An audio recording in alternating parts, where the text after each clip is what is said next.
Hello, I'm Dr. Debi, and welcome back to the Revolutionary Marriage Podcast. Today, I want to talk about a pattern I see all the time. It's one of the most common and the most painful cycles that couples fall into. And the worst part, even when couples seek help, many counselors don't know how to break the cycle. In fact, sometimes they actually make it worse. But there's good news. With the right tools and the right understanding, this cycle can be broken. Let me tell you about Emily and Kyle. Emily was exhausted. She felt like she was always the one trying, initiating conversations, planning date nights, reading books, suggesting counseling.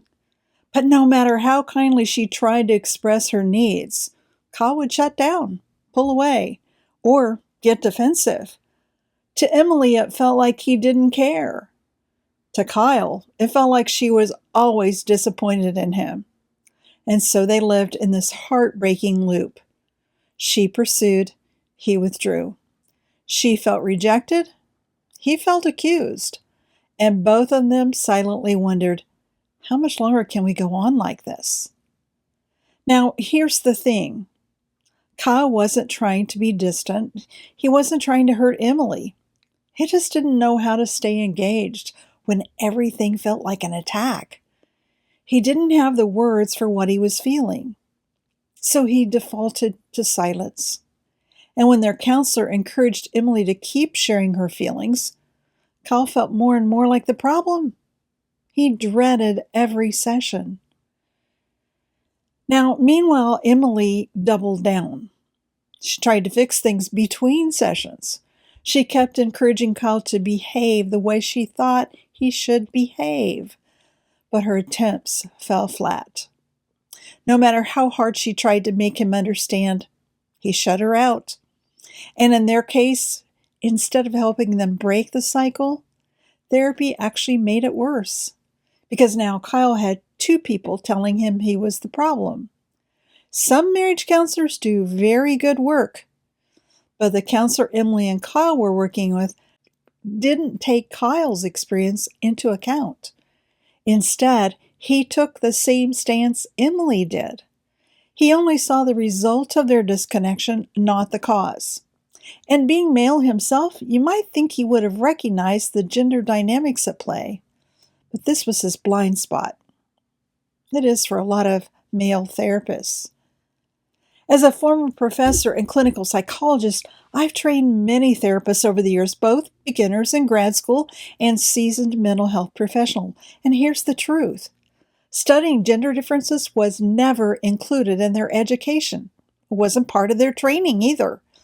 Most therapists have never been taught how powerfully those differences impact romantic relationships. Yeah, we all know men and women are biologically different, but we ignore the reality that those differences don't stop at attraction. They shape the way we connect, communicate, and love. And when we overlook that, we end up neutralizing the very differences that were designed to bring us together. Therapists and clients alike want the pain to stop, and that's a good thing. But often, making the pain stop means neutralizing the conflict, and in the process, neutralizing gender differences. And here's what happens next. Now, the male clients feel it right away. Some of these men dig in and bear their emotional pain, refining their defenses instead of letting down their guard, which means connection doesn't really develop. The cycle only deepens. It's just a little more sophisticated, so you can't quite see it. But what if there were another way? What if Kyle could break free from this pattern and finally feel heard and understood? What if Emily could express her needs in a way that drew him closer instead of pushing him away? And what if their therapist knew how to enhance and harness the power of gender differences instead of trying to neutralize them? Now that would change everything. I know Emily and Kyle's journey well because I had the privilege of working with them. Here's how their story turned out in Emily's own words, and I quote, Dr. Debi helped me see that I had expectations for my husband based on my own expectations for myself. I expected my husband, who's mentally wired differently, raised differently, processes differently, communicates differently, and isn't biologically built differently, to act like me, a female. Once I was able to realize those differences, I was able to listen and learn what he needed from me instead of what I thought he needed. This new outlook opened up new conversations which have led to a level of depth that neither of us knew existed.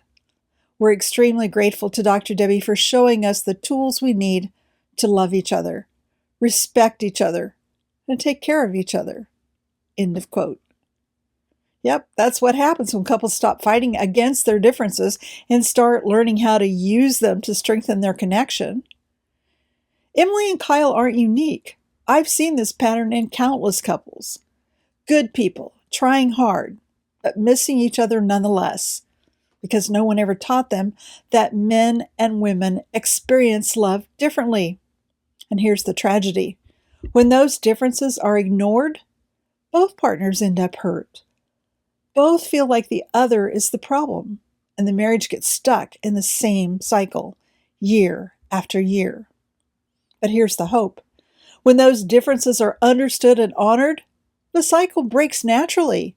Connection grows naturally.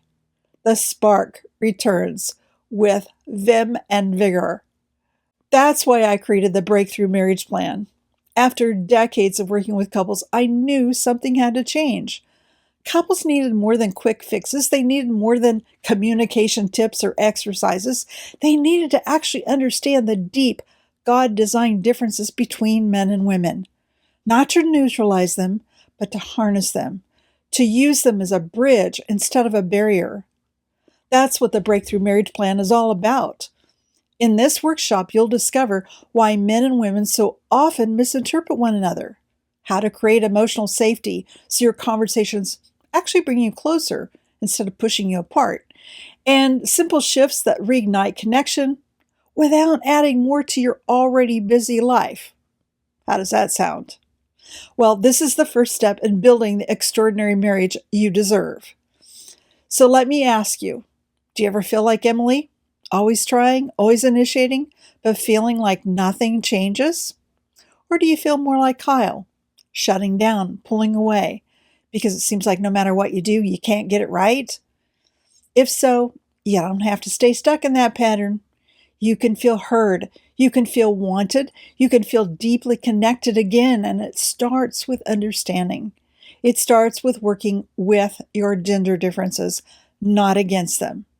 And that's exactly what I'll teach you in the Breakthrough Marriage Plan. So if you're ready to break free from the cycle and start building the extraordinary marriage you long for, I'd love for you to join me. You'll find all the details at revolutionarymarriagecoaching.com. Thanks for watching this episode of the Revolutionary Marriage Podcast. If this was helpful, please like, subscribe, and share it with someone who needs encouragement today. And I'll see you in the next video.